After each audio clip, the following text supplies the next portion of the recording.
ایک دفعہ کا ذکر ہے کہ ایران کا ایک بادشاہ تھا۔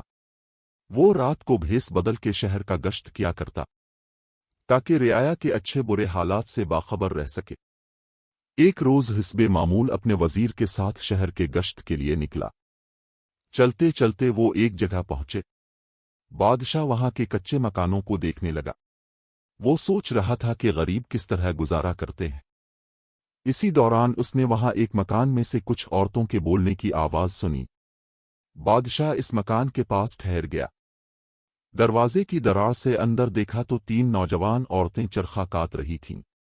ان میں سے بڑی والی بولی، اگر میرا بس چلے تو میں نان بائی سے بیعہ کر لوں اور مشقت کی زندگی سے نجات پا کر آرام کی زندگی گزاروں۔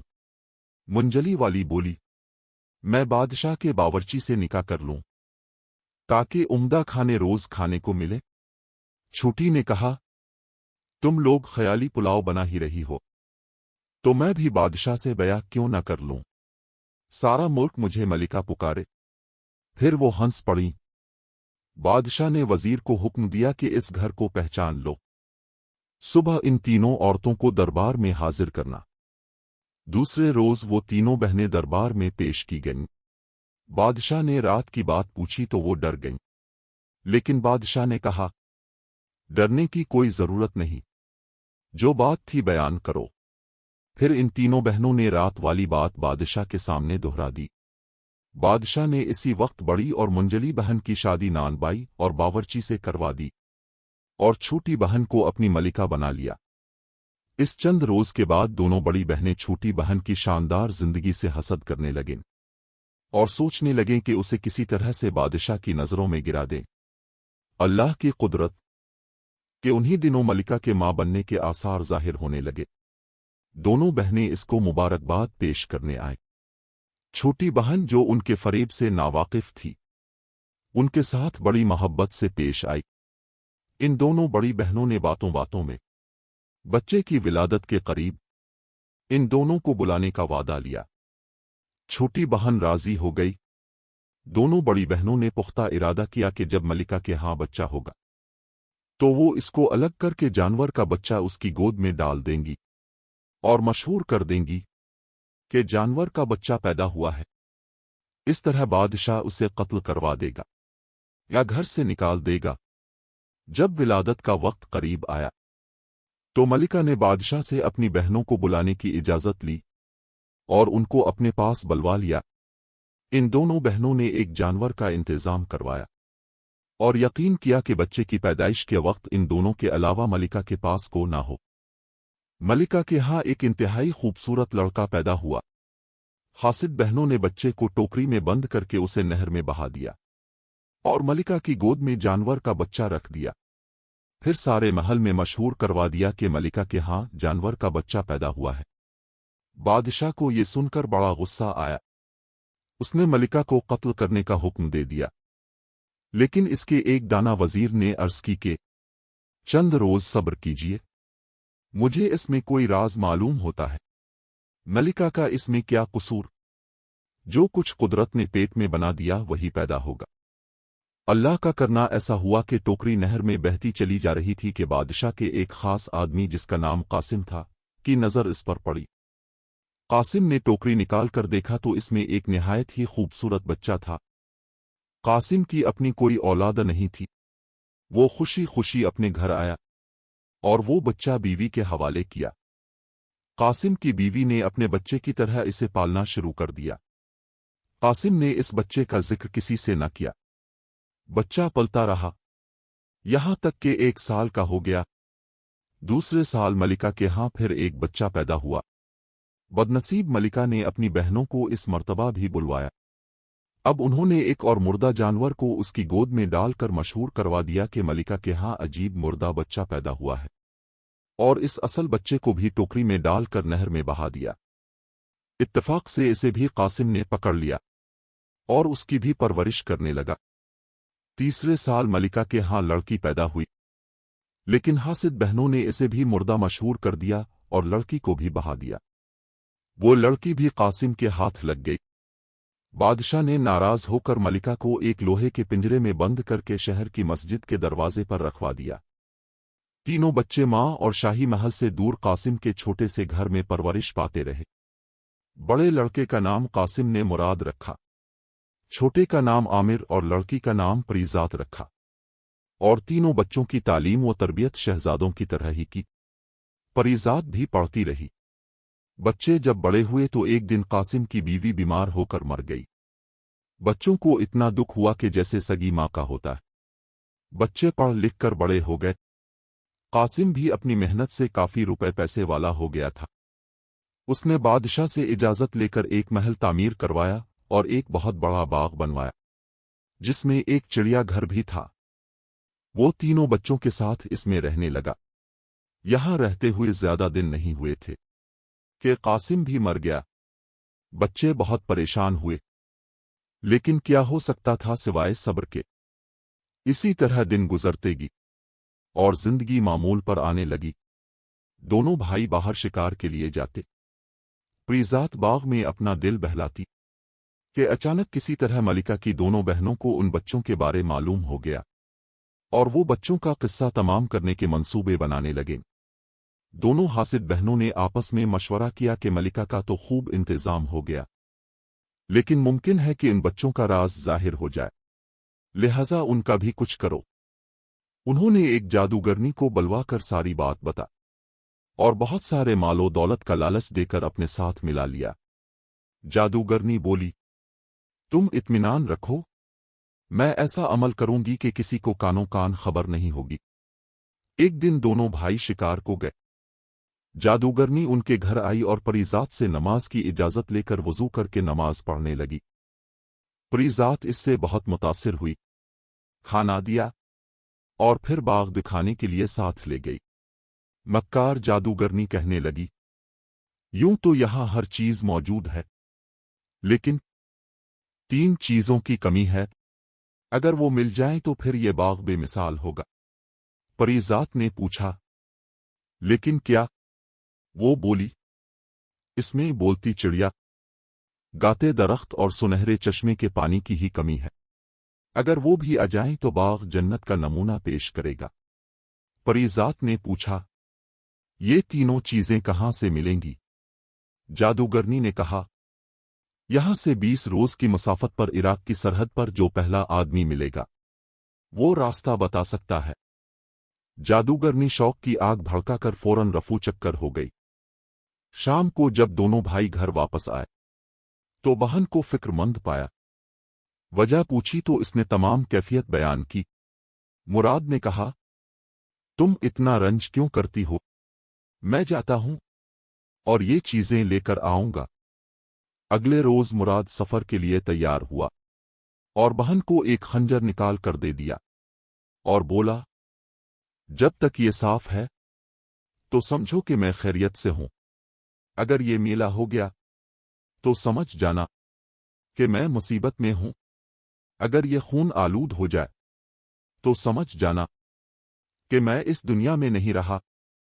इसी तरह भाई बहन से रुखसत होकर इसी रास्ते पर चल दिया जो जादूगरनी ने बताया था। 21वीं रोज उसे सरहद पर एक कुटिया नजर आई। वो सीधा वहां पहुंचा तो वहां एक फकीर बैठा देखा। उसका चेहरा बालों में छुपा हुआ था। मुराद ने अदब से सलाम किया। फकीर खुश हुआ और पूछा, यहां कैसे आना हुआ? मुराद ने अपना किस्सा बताया। फकीर ने सर्द आह भरकर कहा, बेटा मुझे रास्ता तो मालूम है, लेकिन वहां खतरा बहुत ज्यादा है, इसलिए मैं तुम्हें इस काम से मना करता हूं। मुराद ने इसरार किया तो फकीर ने अपने पास से गेंद निकाली और कहा, उसे जमीन पर डाल दो और खुद उसके पीछे रवाना हो जाओ। जहां ये रुक जाए तुम भी घोड़े से उतर जाना। सामने एक पहाड़ होगा, इस पर चढ़ जाना। इस पर तुम्हें अजीब व गरीब आवाजें आएंगी, मगर कोई नजर नहीं आएगा। उस वक्त सब्र से काम लेना।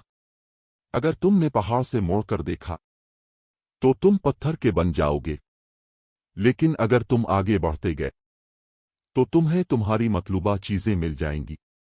मुराद ने फकीर का शुक्रिया अदा किया और गेंद जमीन पर डालकर उसके पीछे चल पड़ा।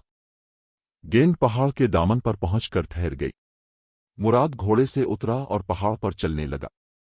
अभी चंद कदम ही चला था कि चारों तरफ शोर मच गया। मुराद सब कुछ सुनता रहा और आगे बढ़ता रहा। मजीद ऊपर पहुंचा तो शोर की आवाजें मजीद बढ़ गईं। शोर सुनकर इसका खून खोल उठा और मुराद तलवार निकालकर पलटा तो वहां कुछ भी नहीं था, लेकिन वो खुद पत्थर का बन गया। उधर परीजात रोज खंजर उठाकर देखती और दुआ करती। एक दिन उसकी तबीयत उदास थी। उसने खंजर उठाकर देखा तो वो चमक रहा था। शाम हो गई, लेकिन उसकी परेशानी दूर न हुई। आमिर बाहर से आया तो कहने लगा, परीजात जरा भाई का खंजर ले आना। परीजात खंजर लाई तो वो बिल्कुल सियाह हो चुका था। ये देखकर वो रोने लगे। आमिर बड़ा परेशान हुआ और परेशानी से कहा कि मैं भाई की तलाश में जा रहा हूं। परीजात बोली, मैं अकेली कैसे रहूंगी? वो बोला, मैं तुम्हें खुदा के सुपुर्द करके जा रहा हूं, लेकिन अगर मुराद को इस हाल में छोड़ दिया तो सोचो उसका क्या हाल होगा। फिर इसने अपनी मोतियों की माला निकालकर बहन को दे दी और कहा कि जब तक ये ठीक रहे समझ जाना कि मैं ठीक हूं, और अगर मोती आपस में मिल जाएं तो मेरी मौत का दिन होगा। परीजाद ने हार गिले में पहन लिया और कहा कि जाओ, मैं तुम्हें खुदा के सुपुर्द करती हूं। आमिर 20 रोज सफर करने के बाद 21 और रोज उसी फकीर की कुटिया में पहुंचा और वही बातें दोहराईं। फकीर ने समझाया, बेटा, क्यों अपनी जान खतरे में डालता है? चंद रोज पहले तेरी ही शक्ल का नौजवान गया था, मगर वापस नहीं आया। शायद वो पत्थर का हो गया। आमिर ने कहा, वो मेरा भाई है, मैं अपनी जान दे दूंगा या इंतकाम लूंगा। फकीर ने जब देखा कि ये बात नहीं मानता तो उसे भी गेंद निकाल कर दे दी और कहा, उसे जमीन पर डाल दो और उसके पीछे चल पड़ो। आमिर ने गेंद जमीन पर डाल दी और उसके पीछे चल पड़ा। इसके साथ भी वही कुछ हुआ और वो भी पत्थर का हो गया। जिस वक्त वो पत्थर का हुआ, परीजात के गिले में मौजूद माला के मोती आपस में मिल गए, जिससे परीजात समझ गई कि दूसरे भाई आमिर पर भी कोई मुसीबत आन पड़ी है। वो परेशानी में तमाम दिन भाइयों को याद करके रोती रही। दूसरे रोज वो मर्दाना लिबास पहनकर घोड़े पर सवार हुई और अल्लाह का नाम लेकर चल पड़ी। 20 रोज की मुसाफत के बाद 21वीं रोज इसी फकीर की झोंपड़ी पर पहुंच गई और वही सवाल दोहरा। फकीर ने कहा, बेटी, मुझे मालूम है कि तुम लड़का नहीं हो, फिर इतना बड़ा इरादा क्यों? उसने कहा, मेरे दोनों भाई यहां आकर वापस नहीं लौटे। मैं आ तो उनका बदला लूंगी या यही खत्म हो जाऊंगी। इसे भी फकीर ने समझाया और ना मानने पर एक गेंद दे दी। परीजाद ने फकीर से गेंद लेकर सलाम पेश किया और फिर अपने कान में रोई इस तरह डाल दी कि कान बिल्कुल बंद हो गए। ये देखकर फकीर मुस्कुराया और कहने लगा, लगता है तुम जरूर कामयाब हो जाओगी। ये तरकीब आज तक किसी के दिमाग में नहीं आई। जाओ, खुदा तुम्हारी मदद फरमाए। परीजात गेंद के साथ रवाना हुई। पहाड़ के दामन में पहुंचकर घोड़े से उतरी और पहाड़ पर चढ़ने लगी। हर तरफ आवाजें बुलंद हुईं, मगर परीजात के कान बंद थे। इसे कुछ भी सुनाई ना दिया। वो बेखतर पहाड़ की चोटी पर पहुंच गई। वहां एक चिड़िया का पिंजरा लटक रहा था। परीजाद ने अपने कानों से रोई निकाल कर सुना, चिड़िया शोर मचा रही है कि उसे पकड़ लो। परीजाद ने इसका पिंजरा उतार लिया। चिड़िया खामोश हो गई और कुछ देर के बाद बोली, अब मैं आपकी गुलाम हूं। परीजाद ने पूछा, गाने वाला दरख्त कहाँ है? चिड़िया ने इसे इसका पता बताया और बोली कि उसकी शाख तोड़ लो, वही काफी है। परीजात ने शाख तोड़ी और फिर सामने के चश्मे से वहीं रखे गड़े को चांदी के पानी से भर लिया। फिर परीजात ने चिड़िया से पूछा कि मेरे भाई जो पत्थर के हो गए हैं किस तरफ होंगे? चिड़िया बोली, फलां तरफ मौजूद होंगे, उन्हें उधर तलाश करो और उसी चश्मे का पानी उन पर डाल दो और फिर खुदा की कुदरत देखो। प्रीजात ने भाइयों को ढूंढा और उन पर चश्मे का पानी छिड़का। वो इसी वक्त असली हालत में आ गए और बहन से मिलकर बहुत खुश हुए। इसके बाद तीनों ने मिलकर उन तमाम आदमियों पर भी चश्मे का पानी छिड़का जो पत्थर के हो चुके थे। पानी पड़ते ही सब अल्लाह के हुक्म से असली हालत में आ गए और प्रीजात का बेहद शुक्रिया अदा किया। इसके बाद पहाड़ से नीचे उतरे तो देखा कि घोड़े वहां ही खड़े हैं। सब अपने अपने घोड़े पर सवार होकर अपने अपने रास्ते पर चल पड़े। जब वो वापस फकीर की झोंपड़ी की जगह पर पहुंचे तो देखा कि ना तो कोई फकीर था और ना ही कोई कुटिया। प्रीजाद ने कहा यह फकीर इसी तिलिस्म से मुंसलिक था। तिलिस्म के खत्म होने के बाद वो फकीर भी गायब हो गया। घर आकर शाख उसने एक मौजूह जगह पर लगाई और एक उम्दा हुज़मी फवारा तैयार करके इसमें चश्मे का पानी डाल दिया। और जब अगले दिन देखा तो शाख की जगह एक दरख्त खड़ा था। फवारा जोर से चल रहा था और चिड़िया का पिंजरा लटक रहा था। सारे शहर में इन चीजों की शोहरत हो गई। एक रोज मुराद और आमिर शिकार से वापस आ रहे थे तो रास्ते में बादशाह की सवारी मिली। उन्होंने कोशिश की कि बचकर निकल जाए, मगर जब सामना हो गया तो मजबूरन खड़े हो गए। और जब बादशाह करीब से गुजरा तो झुककर सलाम किया। बादशाह ने दरियाफ्त किया कि तुम किसके लड़के हो। उन्होंने अर्ज किया कि कासिम के लड़के हैं और फला जगह हुजूर की इजाजत से महल तामीर करवाया था, इसी में रहते हैं। बादशाह के दिल में उनके लिए मोहब्बत बढ़ रही थी। बात को बढ़ाने के लिए पूछा, कहां से आ रहे हो? जवाब मिला, शिकार करने गए थे। बादशाह कहने लगा, मेरे साथ आओ, मैं भी तो देखूं कि तुम कैसे शिकार खेलते हो। दोनों भाई साथ हो गए और जंगल में जाकर कहीं से शेर मार कर ले आए और बादशाह के सामने पेश कर दिया। बादशाह उनसे इतना मुतासिर हुआ कि कहने लगा, तुम मेरे साथ शाही महल चलो और खाना खाकर चले जाना। दोनों भाइयों ने अर्ज किया कि खाना खाने में हमें कोई मसला नहीं, मगर हमारी एक छोटी बहन है। हमने आपस में कसम खाई है कि बाहम मशवरे के बगैर कुछ नहीं करेंगे। आज हम इसको बता दें और कल आपकी खिदमत में हाजिर हो जाएंगे। बादशाह ने इजाजत दे दी। दोनों भाई घर आए। उन्हें बादशाह से क्या वदा याद आ गया।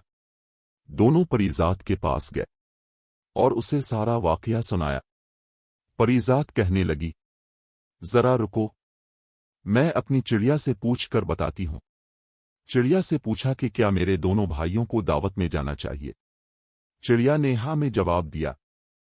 परीजात भाइयों के पास आई और कहने लगी, बादशाह की दावत मंजूर कर लें और अगले रोज के लिए बादशाह को अपने घर आने की दावत दें। मैं इसका इंतजाम कर लूंगी। दूसरे रोज मुराद और आमिर महल में दाखिल हुए। बादशाह दोनों को एक कमरे में ले आया और फिर दस्तरखान पर सब ने मिलकर खाना खाया। महल से जाते हुए दोनों भाइयों ने बादशाह को अपने घर में खाने की दावत दी। बादशाह ने जवाब दिया, बच्चों मैं तुम्हारे घर जरूर चलूंगा। दोनों भाइयों ने गेरे कर सारा किस्सा अपनी बहन को सुनाया। दूसरे रोज दोनों भाई तो शिकार पर चले गए और परीजाद चिड़िया के पास आई और पूछा, बादशाह की हमारे घर में दावत है, किस किस्म का खाना पकाना चाहिए।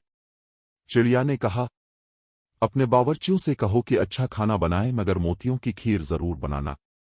परीजाद ने कहा, इतने मोती कहां से आएंगे। चिड़िया बोली, बाग में फलां दरख्त के नीचे खजाना है, जितने मोती चाहो ले लो। परीजात ने खुद जाकर खोदा तो वहां लातादाद खजाना मौजूद था। उसने एक संदूकची मोतियों की निकाली और बावर्ची को बलवा कर मुख्तलिफ खाने पकाने का हुक्म दिया। इधर दोनों भाई बादशाह के साथ शिकार खेलते रहे और रात को बादशाह को अपना किया गया वदा याद दिलाया। बादशाह तैयार हो गया और सीधा उनके घर आया। परीजाद ने अपनी कनीजों के साथ दरवाजे पर बादशाह का इस्तकबाल किया। बादशाह ने भी बेटियों की तरह परीजाद को प्यार किया और फिर तीनों ने बादशाह को अपना बाग दिखाया। बादशाह ये सब देखकर बहुत मुतासिर हुआ। جب کھانا کھانے لگا تو موتیوں کی کھیر دیکھ کر حیران رہ گیا۔ اس نے کہا، یہ کیسی کھیر ہے؟ کیا موتی بھی کھائے جاتے ہیں؟ مراد، عامر اور پریزاد خاموش ہو کر چڑیا کی طرف دیکھنے لگے۔ چڑیا نے بادشاہ سے مخاطب ہو کر کہا، آپ موتیوں کی کھیر دیکھ کر حیران تو ہوئے، لیکن میں آپ سے پوچھتی ہوں کہ جب آپ کے ساتھیوں نے یہ کہا کہ ملکہ کے ہاں کتے اور چوہیا پیدا ہوئی ہے، اس وقت آپ نے یہ نہ سوچا کہ انسان کے ہاں جانور کیسے پیدا ہو سکتے ہیں؟ چڑیا کی بات سن کر بادشاہ حیران رہ گیا اور بولا، اگر تمہیں راز کی باتیں پتہ ہے تو مجھے بتاؤ کہ معاملہ کیا ہے؟ چڑیا بولی، ملکہ کی بڑی بہنیں جن کا نکاح اپنے ان کی مرضی سے کروایا تھا، اپنی چھوٹی بہن سے حسد کرنے لگی تھیں۔ انہوں نے پہلی اور دوسری بار کے پیدا ہوئے لڑکوں کو ٹوکری میں ڈال کر نہر میں بہا دیا اور مشہور کر دیا کہ بلی اور کتے کے بچے پیدا ہوئے ہیں۔ تیسری بار بیٹی پیدا ہوئی اور اس کو بھی اسی طرح نہر میں بہا دیا اور آپ کو کہا کہ مردہ چوہیا پیدا ہوئی ہے، لیکن خدا کے حکم سے وہ تینوں بچے قاسم کے ہاتھ لگے۔ اس نے ان کی خوب پرورش کی، تعلیم و تربیت دی اور اب آپ کے سامنے بیٹھے ہیں۔ یہ سن کر بادشاہ اپنے تینوں بچوں کو گلے لگا کر بے حد رویا اور ان سے معافی مانگی، اور پھر تینوں بچوں کو لا کر پنجرا کھلوا کر ملکہ سے معافی مانگی۔ ملکہ بھی رونے لگی۔ اس کے بعد تینوں بچوں کو دیر تک پیار کرتی رہی۔ بادشاہ نے ملکہ کی دونوں بہنوں کو بلوا کر اسی وقت قتل کرنے کا حکم جاری کیا، لیکن ملکہ کی دونوں بہنوں نے رو رو کر ملکہ، بادشاہ اور بچوں سے معافی مانگی۔ رحمدل ملکہ نے اپنی دونوں بہنوں کو اپنے بچے ملنے کی خوشی میں معاف کر دیا۔ اس سب سے فارغ ہو کر سب نے مل کر کھانا کھایا۔ دوسرے روز بادشاہ نے جشنی عام کا اعلان کر دیا۔ تینوں بچے شاہی محل میں آ گئے۔ بادشاہ نے اس کے بعد ایک عرصے تک نہایت عدل و انصاف سے حکومت کی۔ امید ہے آپ کو ہماری آج کی ویڈیو بھی اچھی لگی ہوگی۔ ویڈیو کو لائک کر کے ہمارے چینل کو سبسکرائب کر دیں اور بیل آئیکن کو دبا دیں تاکہ آپ کو ہماری نئی آنے والی ویڈیوز کا پتہ چلتا رہے۔ شکریہ۔